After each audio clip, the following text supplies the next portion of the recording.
But yeah, hello, welcome. We're jumping right into it. Hello, welcome to Tampon Talk with Mary. Welcome to a show that only airs once a month. Quick story. So I was recording an episode of Tampon Talk last night, and as we were literally talking about period mishaps, I bled through everything I was wearing. It was so bad. It was worse, I think, than Moses parting the Red Sea. Heavens. Is it okay to use? Am I allowed to? Yeah, you're allowed. No, you're allowed to say whatever you want. It's just. Are you uncomfortable with me using biblical references? No, I suppose not. I mean, we're going to talk about some of that kind of stuff. So. All right, all right, good. Glad we're on the same page about the biblical references. Yeah, so I bled through everything I was wearing, and then it left a nice little puddle on our kitchen chair. Shout out to everybody I live with. I'm sorry. I'm so gross. Anyway, I'm so happy to have on my guest Cole. Hello. Hello. Yeah, welcome to the show. Tell us about yourself. Let's get comfortable. Well, okay. So I am a classmate of Mary's here at John Paul the Great Catholic University. Secrets out. That's where we go. God. And. So I'm a year above her. So we first got connected because you starred in a movie I made, which was also sort of about like vaguely sexual things. It was about a guy who like cuts his nipples off and sews them to his elbows, and she played the girlfriend. She got to be squirted with his lactation milk. It was fun. It was a lot of fun. I had a really good time. Yeah, lactose intolerance. I wanna, if that's okay, if I could put it on my reel. Of course, totally yeah, put absolutely.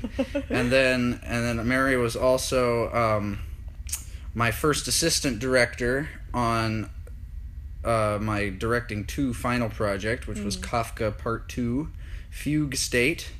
Which is everything's on YouTube that I've made pretty much. So if you ever have 30 minutes to waste, what is that? That's the number of just the second one, right? Because you need the first and the second one. Oh well, yeah. You need to watch the first one. You got to watch the first one. So there's 2. There's Kafka, and then there's Kafka Part 2. So the whole thing eats up about 45 minutes. But Mary was my first AD, and she has a little cameo in it also. So. Yeah, we got kind of acquainted, and I like working with her. But then we were the subject of today's tampon talk, or this month's tampon talk, came up during a production meeting for Kafka Part 2, and I was talking about this other script that I had written, which we'll make someday. I also want to play that girl. Yeah, because I was I don't know, it was an idea I'd had for a long time. Sort of... most of the stuff I make is sort of like kind of horror films, you know? I really like extreme cinema that makes you really uncomfortable. So I wrote this screenplay that was about a girl who is a victim of incest by her brother. But, of course, because it's a Cole Webb Harter movie, nothing can ever just be surface level. Right. So I sort of came up with this idea, you know, just thinking about, like, esoteric and occult symbology that I think about quite a bit, about how, so when a woman is menstruating, that's a breach, you know, it's something inside crossing outside. It's a breach of a barrier. And this is why, for example, in the Old Testament, menstruation renders a woman ritually impure, because any time in the Old Testament where something is crossing a barrier, anything to do with blood or pretty much any bodily fluid other than like sweat and saliva, always renders you ritually impure. So I thought, so it's the breaking of a barrier. So it makes sense if someone is a victim of sexual abuse, which is about the worst thing that can happen to somebody. It's, you know, and it's got this sort of demonic flavor to it. So it's like when a victim is menstruating, that like draws the evil spirits to them more. And this also is cool, you know, because it's all synced up with the moon, you know, and the moon has all kinds of occult symbolism associated with it. And it still kind of carries over in a couple of different religions too. Oh yeah. Yeah. Yeah. Anything that is, you know, comes out of, I mean, pretty much any religion you have has some kind of association with these sort of things, but definitely the Semitic religions that are still in practice. So Christianity and Judaism and Zoroastrianism all have this thing with ritual impurity and blood and menstruation and the moon and all that kind of stuff. So that's what gave Mary and I the idea to do this little episode. Yeah. Yeah, because you were telling me about, I mean, in great detail about, like, I can't say the name quite. Zoroastrianism? Yes. Yeah. So, the oldest monotheistic religion. Huh. Yeah. And so you're very well versed in their practices. I don't know how well versed I am. I'm definitely fascinated with it because so Zoroastrianism is the oldest monotheistic religion currently in practice. Okay. It might be the first monotheistic religion, period. There was a time when Egypt was monotheistic, but that lasted for like 100 years, and it was terrible, and nobody liked it. So they went back to the pantheon. But Zoroastrianism is the oldest monotheistic religion still in practice, and you can tell that Judaism was heavily influenced by Zoroastrianism during the Babylonian captivity. So the remaining two tribes of Israel, Benjamin and Judah, are carried off to Babylon by the Babylonians, and that lasts for a couple decades. But then the Persians take over, and the Persians did not practice a polytheistic religion like the Babylonians. They practiced a monotheistic religion called Zoroastrianism, which was founded a long time ago by the prophet Zoroaster, or more commonly in English we call him Zarathustra. And it's, I think the thing that fascinates me about it is, one, its relationship with Judaism. For example, I think like Cyrus the Great, the Persian emperor, might be the only pagan king who is regarded at all positively in the Old Testament. Most of them are all condemned. Cyrus has like communication with the Jewish God in the Old Testament. So the Jews clearly did not see Zoroastrianism in the same way that they saw the religion of the Babylonians or the Assyrians or any of the other, or Egypt or any of the other people around them. So there's that. But then also, because of where Zoroastrianism originated, which is in Persia and parts of modern-day India, the languages that their scriptures are written in, like Avestan, for example, these are very primitive forms of Indo-European languages.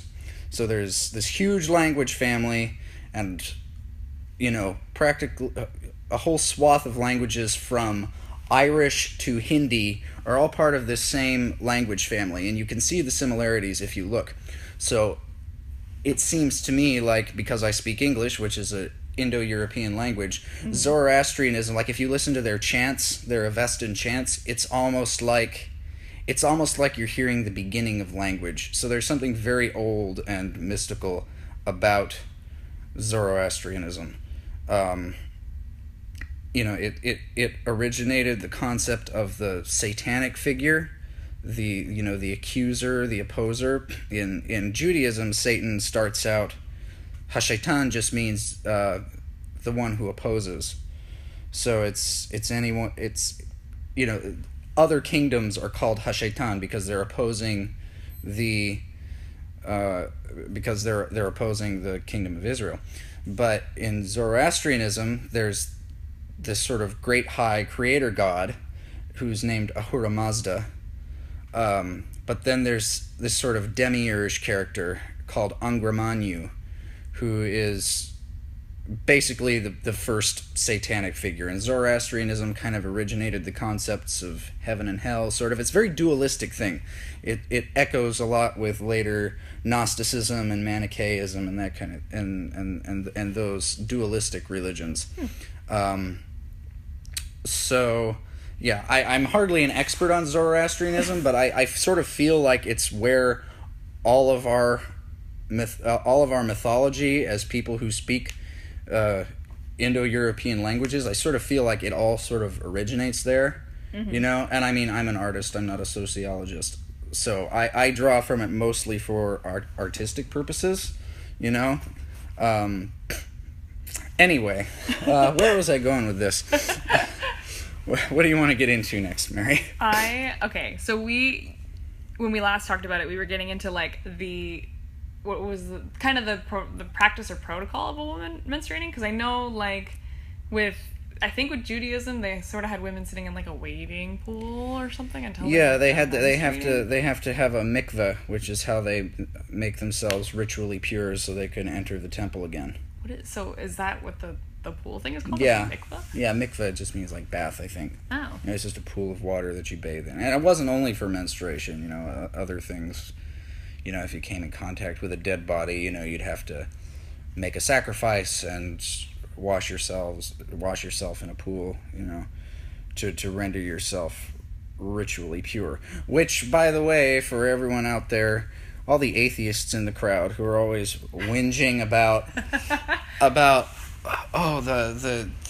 Old Testament has all the, you know, you can't eat shellfish or you're going to hell or whatever. Well, first of all, there was no concept of hell in the Old Testament.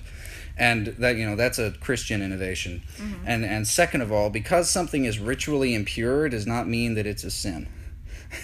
So there are sins in the Old Testament. You have to make different sacrifices for sins than you do for being ritually impure.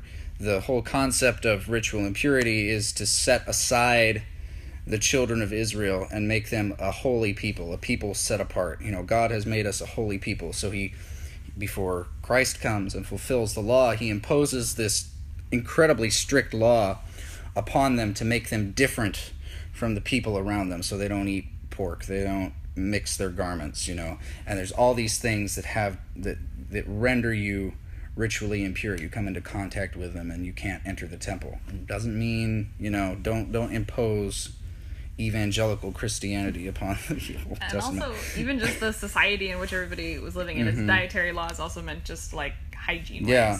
It's like, yeah.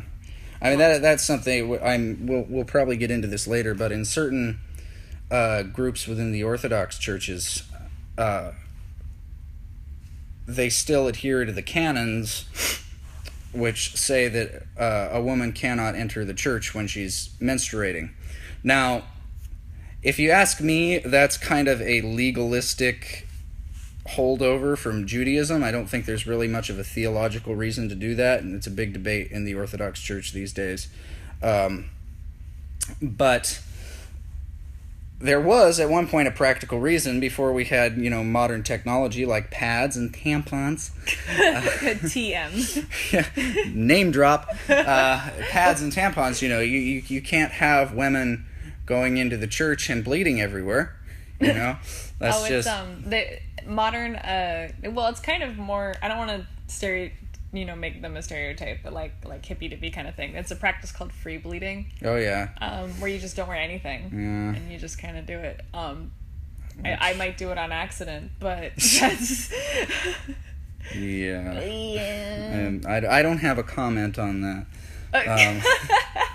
It's kind of like that. You've seen that I get lost in my own irony meme. Yeah. You know, where it's like, you know, I'm spiritual but not religious, and then it's like she does yoga and thinks she's a goddess and wears crystals and all that kind of thing. But that's a topic for a different day. That's the meme menstruation episode. Yeah. You gotta bring me off for that. Yes, I'm gonna have that should be recorded in the near future. We'll get a couple different people that we know. I think Christian would be great for that. All the dank memers. Get the memers on here. God. Even because it's good you had a message directly to the atheists, because I sometimes get them like fedora. It's another stereotype. I'm sorry. I promise I'm a welcoming person. But the like sort of atheist fedora guys will like used to click on the show like when I was on Periscope, because it was like clickbait. They're like, oh, what is this, clickbait? Like, I don't know what you were looking for, but here you are. So shout out to the perverts who put me where I am today. Oh, well, you know, I'm glad it's the yin and the yang. We need the darker elements to push along progress. We wouldn't have Blu-ray players without pornography. So, that's right. Yeah. Capitalism has a weird way of working out like that. If there's a will, there's a way to put porn in it. Yeah. Anyway, so where were we? I've forgotten now. Okay, so women couldn't enter the church practically because they would just bleed all over. But there is I think it's Saint who is the saint that compiled all the canons of the Orthodox Church? I don't know. See, so a lot of people I'm sure who are listening to this are Catholic. The Orthodox Church does not have the system of canon law that the Catholic Church does, which is actually only about 100 years old, whereby there's just a book called the Code of Canon Laws, and it gets revised every 50 or 60 years, and it's just strict codes that everybody has to follow until there's a revision.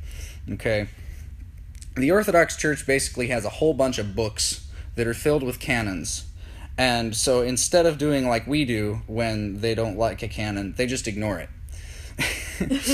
So if there's a canon, for example, that women need to cover their heads in churches. Now you go to a lot of Orthodox churches, you see a lot of women covering their heads, and that's in the canons. But some places just are like, nah, we don't care. And so they don't bother to change the canon law like we did. So they just, because they can't, they have no centralized authority, so they don't have a mechanism of doing that. So this code that says women cannot enter the church if they're menstruating, they can't kiss the holy icons, they can't light candles, so on and so forth. You can't light candles if you're on your... Well, yeah, you can't come in contact with anything that's like holy. Oh. You can light regular candles, but like holy candles, you can't. I guess if you can't already step into the church, you probably can't do anything with. Yeah, well, even like in your home prayers, you're not supposed to kiss the icons. If you take the canon like strictly for what it says, but it's one of those things where like hardly there's no Orthodox group in the world that follows all of the canons. Okay, and by the way, the same rules in the canons about menstruation also apply to men who have had nocturnal emissions. So so this is basically what it is a holdover from Judaism that certain Christian groups have not gotten past yet. It's kind of like how the Ethiopian Orthodox Christians still won't eat pork. It's like, well, I mean, Ethiopia just doesn't like pork anyway. It's like Ethiopia is full of Christians, Jews, and Muslims, and none of them like pork. Not a pig in sight. It's not a friendly place for pigs. So I guess it would be a friendly place for pigs if they're not being eaten. Well, yeah, but they can't you can't be around them at all. They're ritually impure. Anyway, but interestingly enough, in the West got much more progressive about this much earlier. In fact, Pope Saint Gregory the Great, who was pope in I think the 6th century, had a correspondence I think from Saint Augustine of Canterbury, who was the first Archbishop of Canterbury. First Archbishop of Canterbury, the first bishop in England, and he wrote to the Pope to ask him about whether women should be allowed to receive the Holy Eucharist while they were on their periods. And the Pope wrote back basically saying, Christians do not hold to the law. We've been freed from the Jewish law by Christ, And so a woman should be put under no obligation to abstain from the Holy Eucharist while she's menstruating. However, if out of piety she feels like she should, then you should not correct her. Okay? So basically it was do whatever your conscience allows. Now, the East didn't pick up on that until they moved to, the United States. And there's actually, if you want to hear interesting things on a regular basis, you can look up, there's a Russian Orthodox nun. She's a member of a church called the Russian Orthodox Church outside Russia. And her name is Dr. Sister Vasalarina. And she is brilliant. She's one of the most brilliant liturgical minds we have. I think her PhD is in liturgical studies, but she did a whole 45-minute podcast about ritual impurity in the Orthodox Church. So if anyone wants to look deeper into that, now it's a podcast within a podcast. Yeah. It's getting meta now.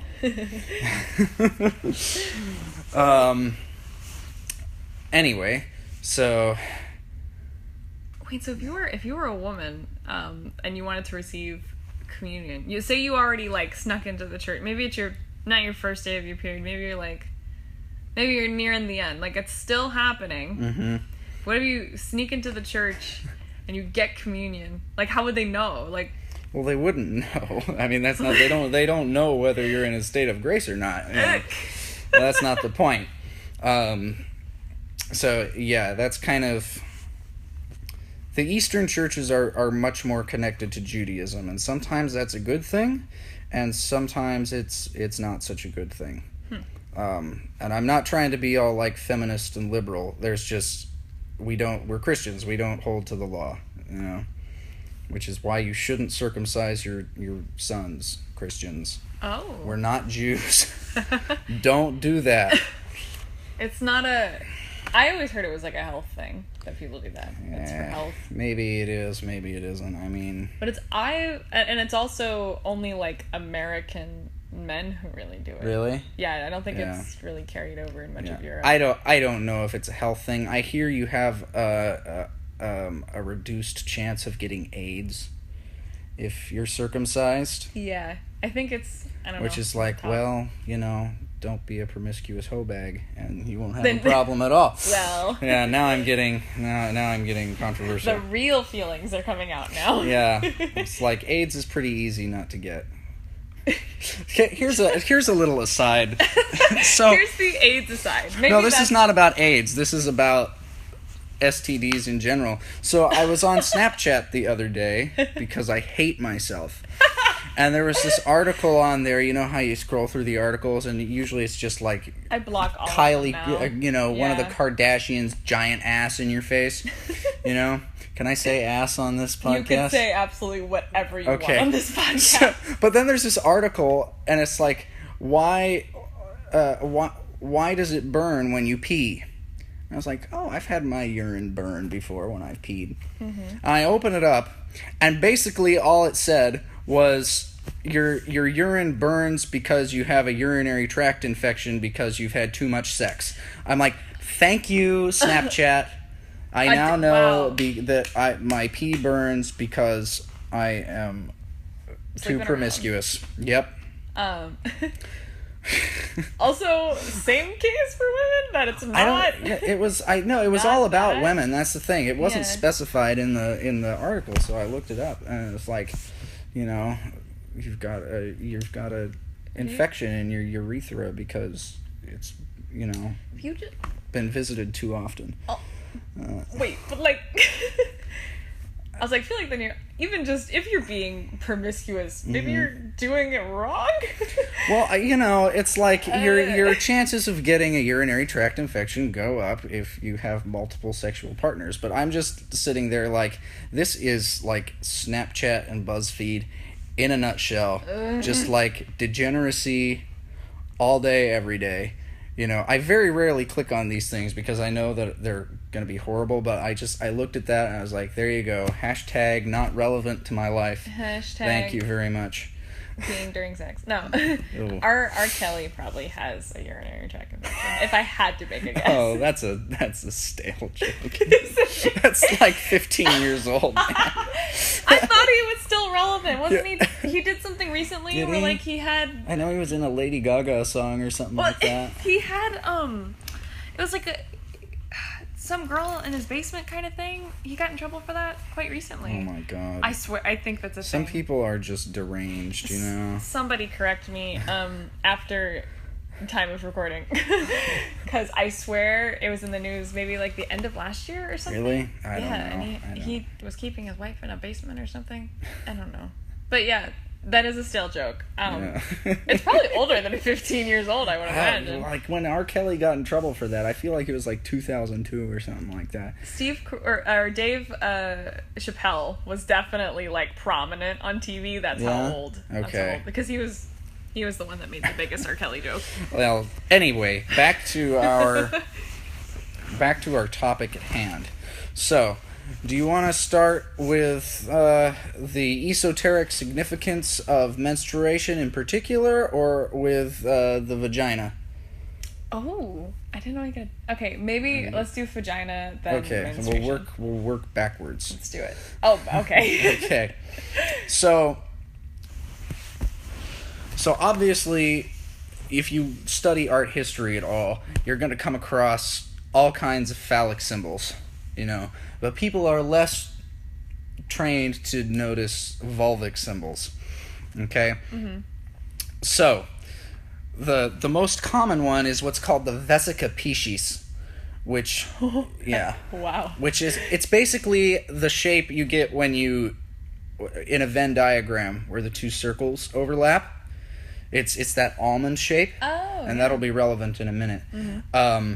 Vesica piscis means bladder of a fish, so it looks like a fish. Now, this symbol shows up in pretty much every religion at all, you know. So the pagans would use it to symbolize the vaginas of their mother goddesses. Mm-hmm. Okay. Like the goddess Mat from Egypt, the cosmic mother, the vesica piscis symbolizes her vagina. Uh-huh. But then, of course, when we get into the Christian era, before the vesica piscis takes on a more esoteric role, it was first used to identify fellow Christians. When Christianity was illegal, this was before Christians adopted the cross, and there are multiple reasons why they didn't want to adopt the cross originally. But before the Edict of Milan, the Christians would identify each other. They'd like be walking along, you'd make the sign of a fish in the sand, and then if the person walking towards you saw that and made the fish too, then you knew that was a fellow Christian. Oh. Okay? Now the reason they used the fish was because, so in Greek the word for fish is ichthys, mm-hmm.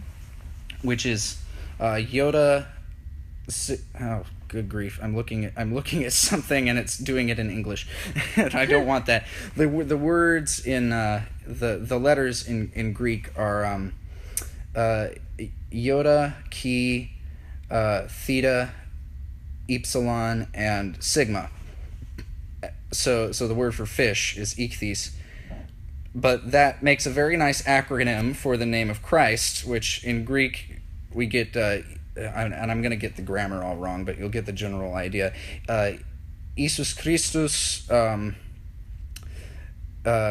Viu Soterios, which means Jesus Christ, the Son of God, the Savior.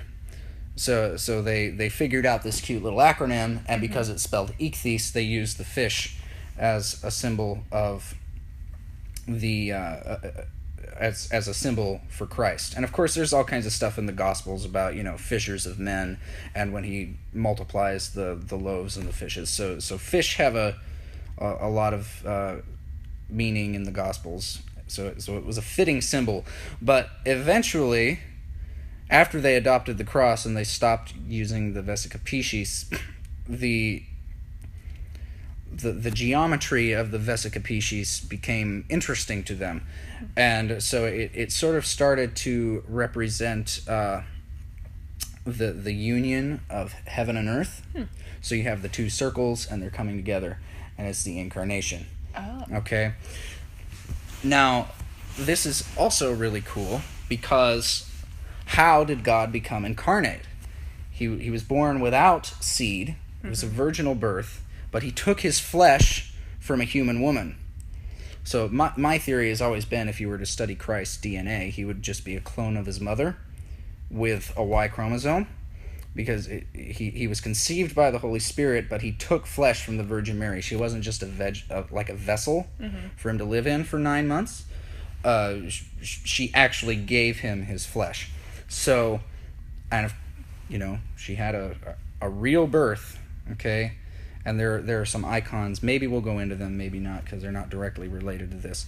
But that were basically made to show that Christ was indeed human. And when heaven and earth come together, the symbol of the Vesica Piscis, what does that mean? That means he comes through the vagina. Wow. Okay? to enter the world. Which brings us to the first bit of iconography that we're going to talk about, Christian iconography. There's a very popular icon. You will see it on the apse of any Eastern church, either Catholic or Orthodox, any Byzantine Rite church. And it's called, the icon is called Platitera ton uranon, which means more spacious than the heaven. And sometimes it's called Our Lady of the Sign. And what it is it's the Theotokos, the Virgin Mary, with her arms outstretched in prayer, and an icon of the Christ child is in her chest.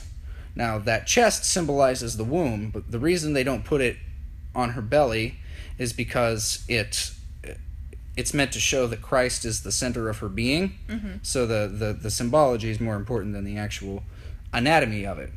But we say that in some of our hymns in the Byzantine Rite, we say that the womb of the Blessed Virgin Mary was more spacious than the heavens, and he who could not be contained became contained in the womb of a woman. And what happens in Christian art is whenever Christ is depicted in a non-physical or a more symbolic setting, like if he's just walking around, then he's just walking around. But for example, the Transfiguration or the Ascension, all of these icons, the iconographers wanted to come up with a way to represent the glory, especially with the Transfiguration. So the Transfiguration happens in the Gospel of Matthew. Jesus takes his 3 chief apostles, Peter, James, and John, aside. He brings them up Mount Tabor, and he's transfigured before them. He reveals his divinity to them. And so in making icons of this, they wanted a way to show his glory. And what they came up with was they used a shape called the mandorla to put around Christ. Now, a mandorla is an Italian word and it means almond, and it's the shape of a Vesica Piscis.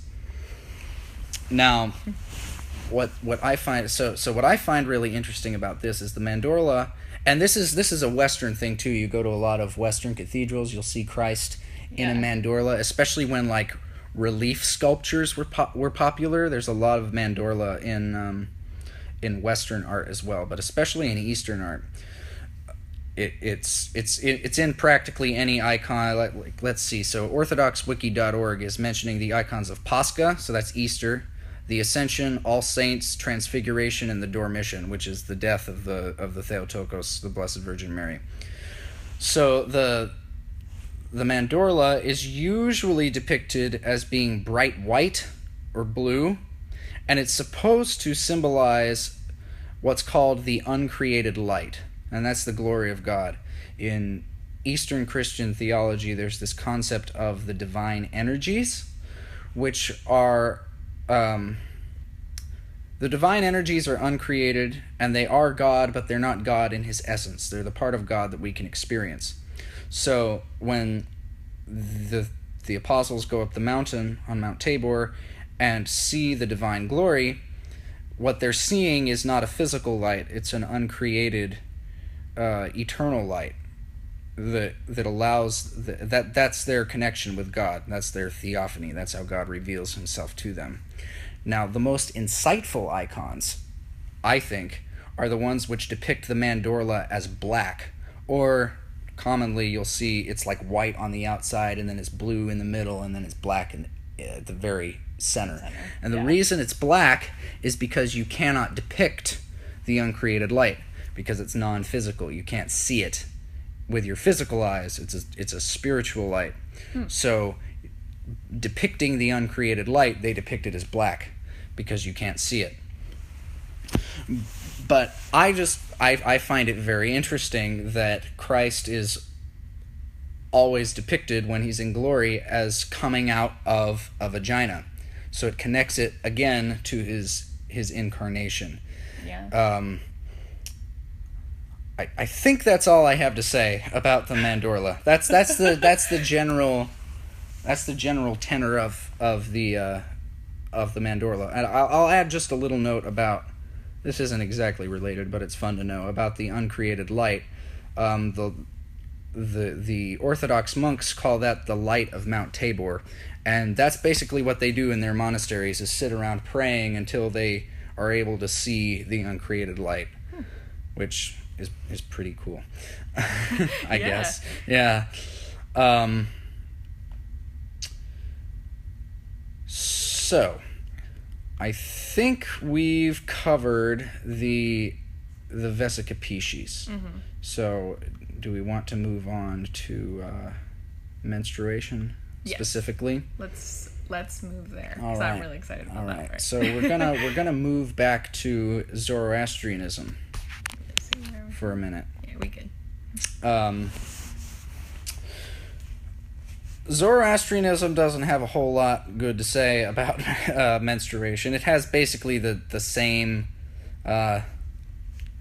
the same attitude that Judaism has to it. Any time there's blood in Zoroastrianism, that's not good. So Zoroastrian priests who have sores, can't perform their services.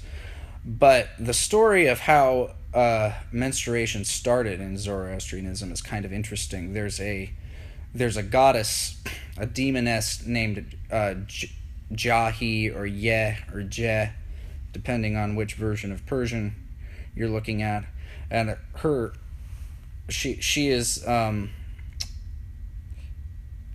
she's the goddess of like lasciviousness, and she's called the whore, so she's kind of a negative figure. Mm-hmm.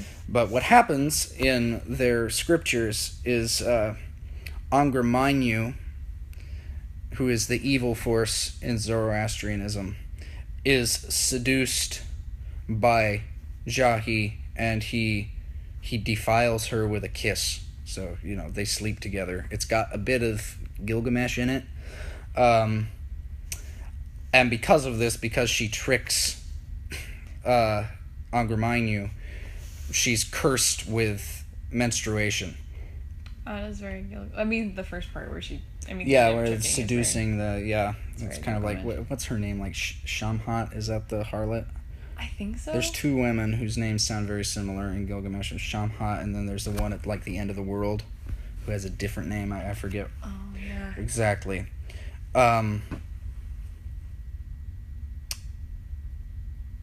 Anyway, so Jahi becomes like the emissary, the consort of Angra Mainyu, and she's the one who afflicts women with menstruation.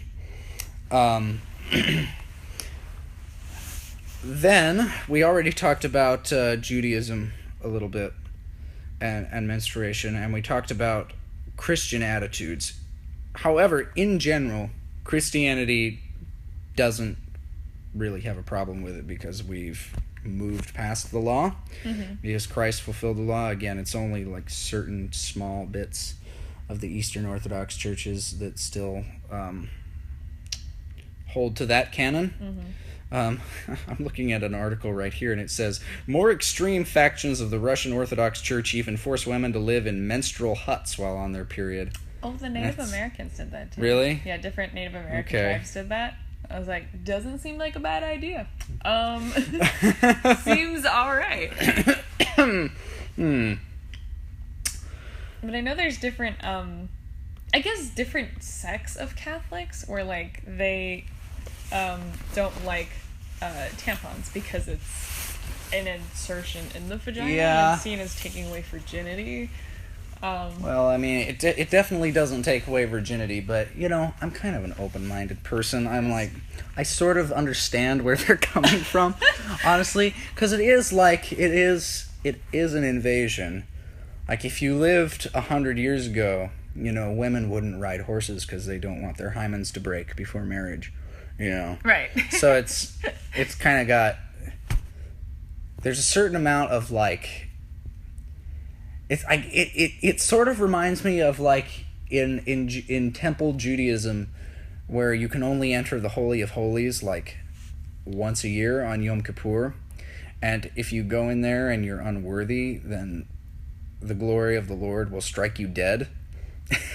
I sort of feel like it's one of those things. Like, you don't want to cross the veil when you're not supposed to, or it might kill you. Yeah. You know, because, like, human beings, you know, nowadays we have modern technology and medicine, you know, so we can solve all our problems. But, you know, you go back 200 years, you know, having sex is like, this could kill me. You know, I could get syphilis, or we might have a child, my wife could die, or we might have a child and the child could die, or both. Yeah. Yeah. I mean, you cannot even imagine how much like women and infants died in childbirth or for other reasons closely related to it. It's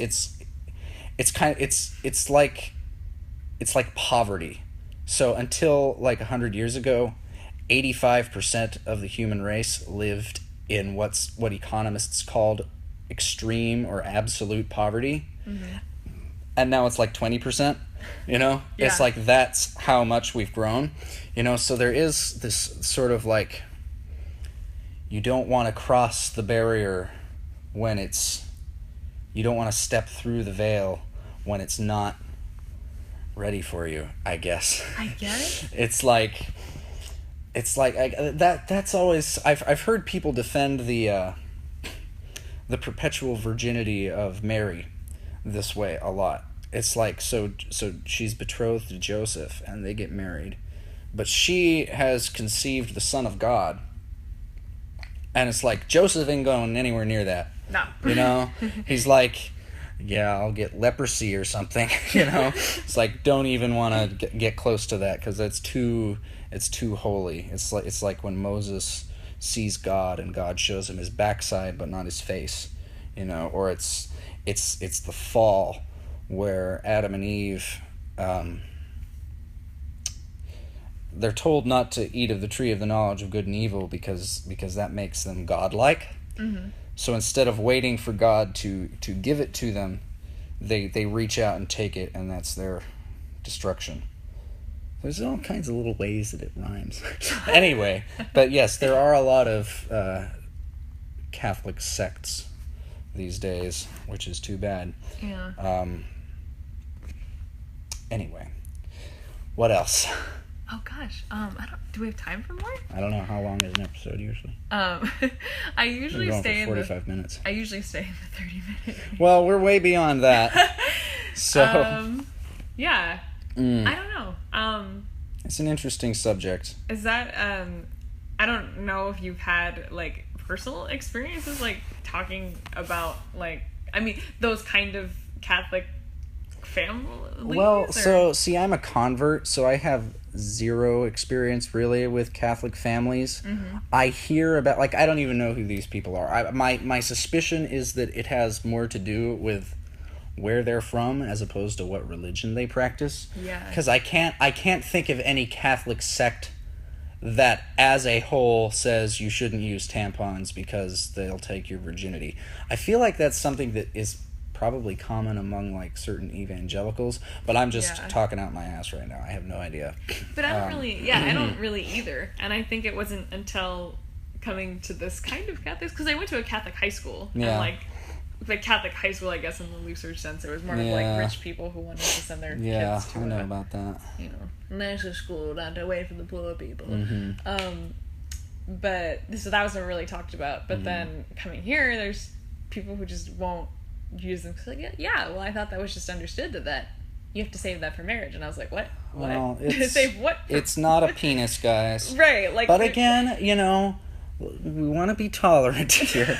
Like, I know I'm not usually the person who's defending, like, being open-minded. Usually I'm the one, like, bullying people and calling people jerks, But it's like, if that makes you uncomfortable, then, like, no one should be, like, forced to use a tampon. Yeah. Like, that's absurd. Yeah. But, here's an interesting little factoid that I just thought about. So in most of the... even in the Latin Church until 1994 or whatever it was, women and girls do not serve at the altar. Okay. I do know that. Which is typical in my Byzantine Ruthenian church. Women never, ever, ever serve in the church. I think, like the Ukrainians, like it's allowed if you have to, but it's very uncommon. But an interesting thing is in certain parts of the Coptic Orthodox Church, women will serve behind the altar when they're young, along with the boys, until they get their period. Really? And then they go sing in the choir, because now you're a real woman, okay? And you can't be. And you don't bring your ritual impurity into the altar. And this goes for men as well. For example, priests in the Orthodox churches are married, which is different from the West, where most priests are celibate. So most of the parish priests in the Orthodox churches have wives, but they don't have relations with their wives the night before they're going to celebrate a divine liturgy. So like Saturday night, you can't do that. And this plays in the Eucharistic fast is usually much longer in the Orthodox churches. It can be 12 hours or like midnight before. So like Saturday night, you sort of, like once Vespers hits, then you sort of get yourself prepared for divine liturgy. You fast. You don't have relations with your wife. You want to have your mind elevated away from the things of the flesh so that you can go and serve the people and serve God behind the altar. So they wouldn't even imagine the idea of having relations with your wife while she's on her period. I don't know, actually. Oh. I feel I don't know if there's any rule about it. Except that it's gross, Yeah, actually, I don't know about that. I know,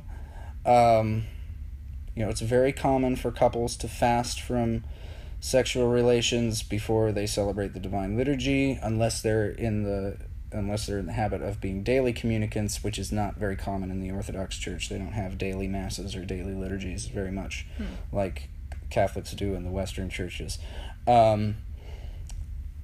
And a lot of times they'll fast from it during Lent, maybe. And this is an old Catholic practice, too. There always used to be a joke among the Protestants in, like, England and Wales that, like, there were a whole bunch of babies born in, what is 3 plus 9? Is it 12? Yeah, a whole bunch of babies are born in December because you go through Lent and you don't have sex for 2 months, and then Easter comes and you always conceive a child after Easter. So that always used to be kind of a joke that the Protestants would tell about the Catholics in like England and Ireland.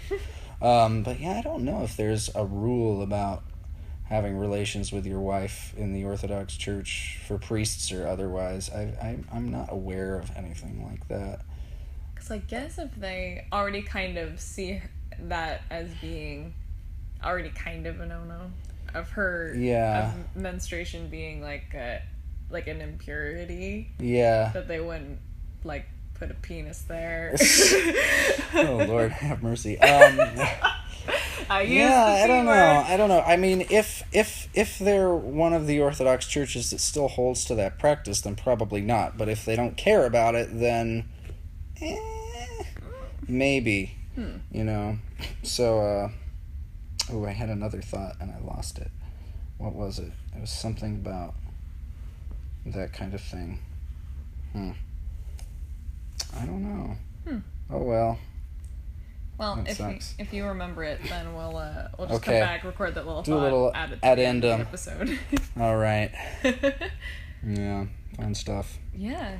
I can't think of if we have much more time to cover much more else. But I don't think so. I think we gave a pretty good overview of like religious and I'm sure if I were, maybe we'll do a follow-up sometime and we'll go into like the super esoteric, because like I know like Christian esotericism pretty well, but I'm sure that the really weird like Western groups like the Rosicrucians and probably the Mormons and the like the Satanists and the Thelemites. I'm sure like every group has something along these lines, Yeah, because I know the Mormons have that.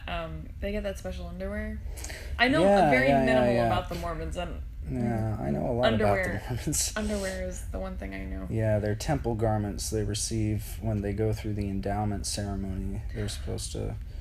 It's supposed to be like the shield of faith or whatever, and they're supposed to wear their garments.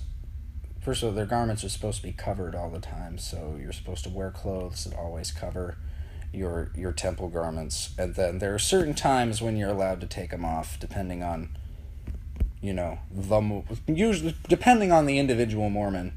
Usually, some of them will take it off for bathing, some of them for swimming, some of them probably for sex and that kind of thing.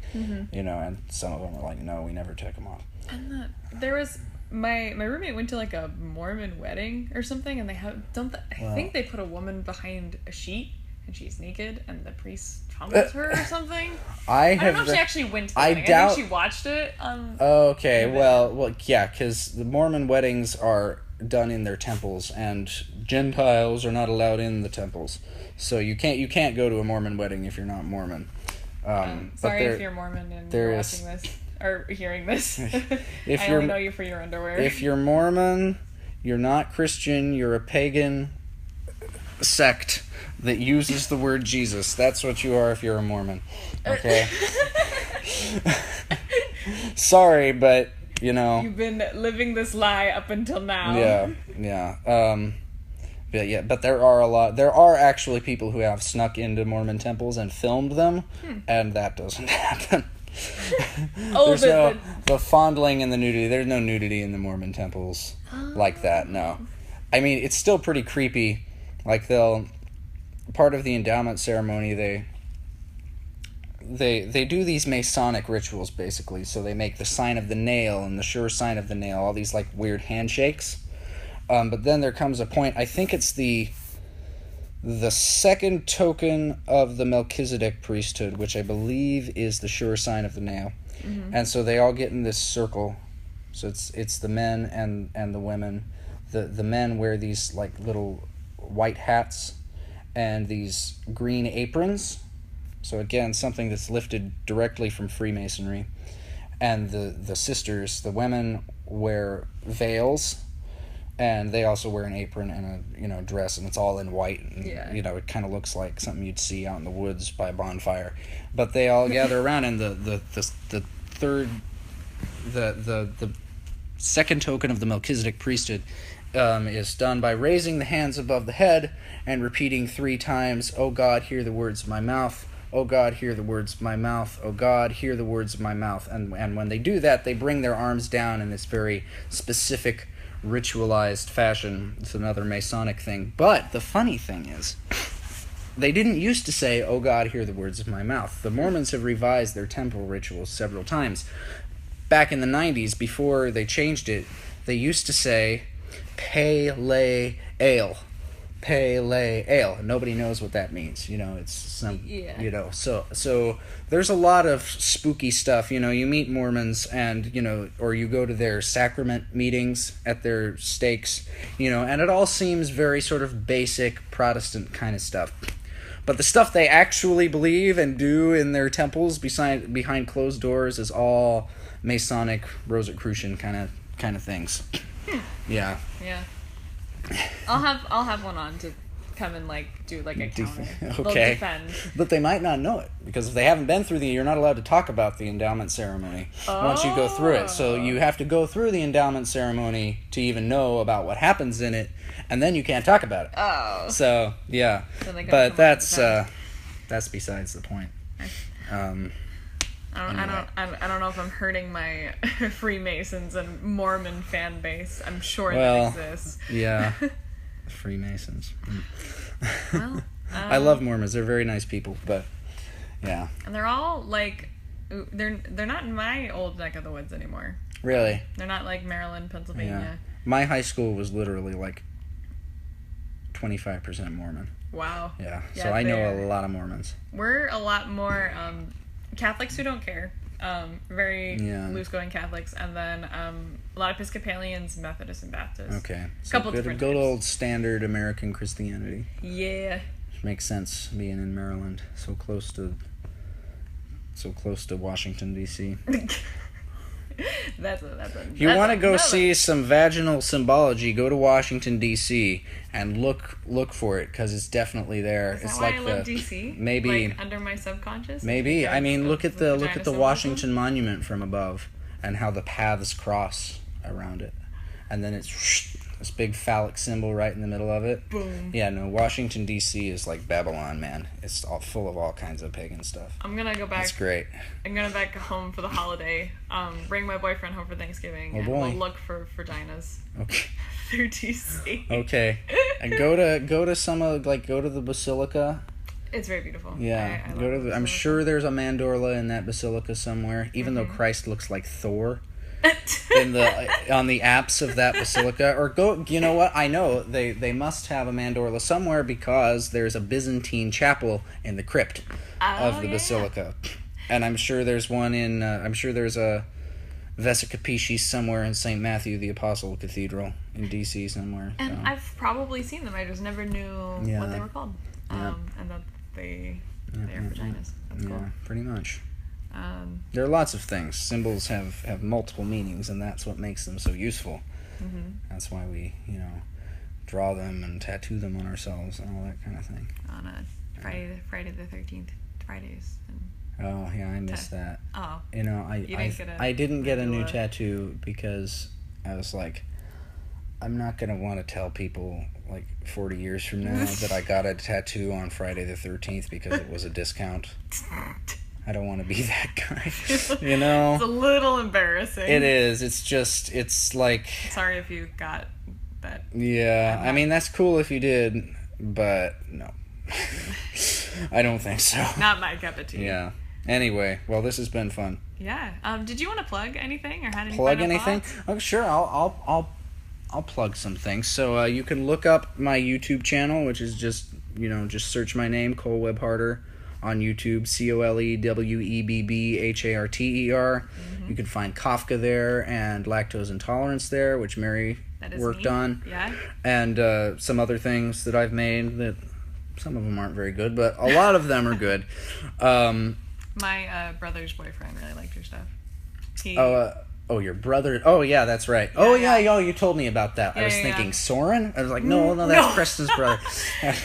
Yeah, he was like, this is actually, legitimate filmmaking. Yeah? Oh, thank you. So and he only wants me, shout out to Justin, he only wants me to send him bad projects that come out of school, because he loves shitting on him. Yeah. So I sent him lactose intolerance first, and then he was like, oh my gosh, this is another one? I was like, no, this one's actually good. And he was like, oh, really? And then he watched it, and he was like, yeah. Well, thank you. He thought you did this trick with the book thing where you were, switching out the book.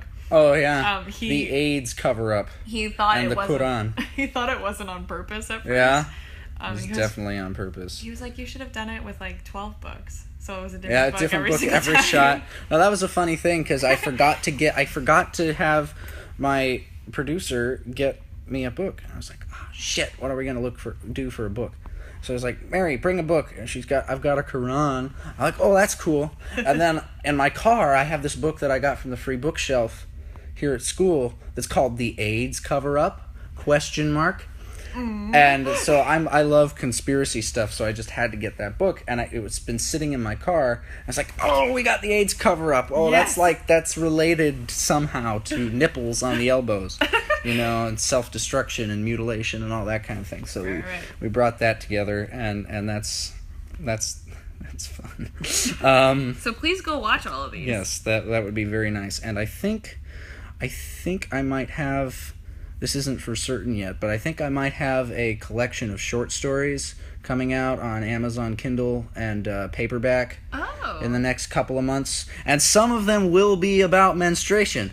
So yes, we will promote all you sorts here on of this show. You can come back horrible when you release things your book. like bestiality. But all the things I can't show on screen because I don't want to put an actress through that, I do in books. All right. Okay. So yeah, shameless plugs for Cole Webb Harter. I also have a website, which is just colewebharter.com, which I don't update that frequently, but I post all my movies there, and I write about this and that, anarcho-capitalism and movies and all that kind of stuff. So, all right. Yeah. That's exciting. Yeah. Thank you, Mary. Yeah, thank you for being on. Thank you all for listening. Remember to go to our Twitter and Instagram, Tampa Talk W Mary. Yeah, I got that. That's right. And send me your period story inquiries. tampatalkwithmary@gmail.com. Also not taken. Go me. Website's still in the works. Get off my ass about it. I'm still.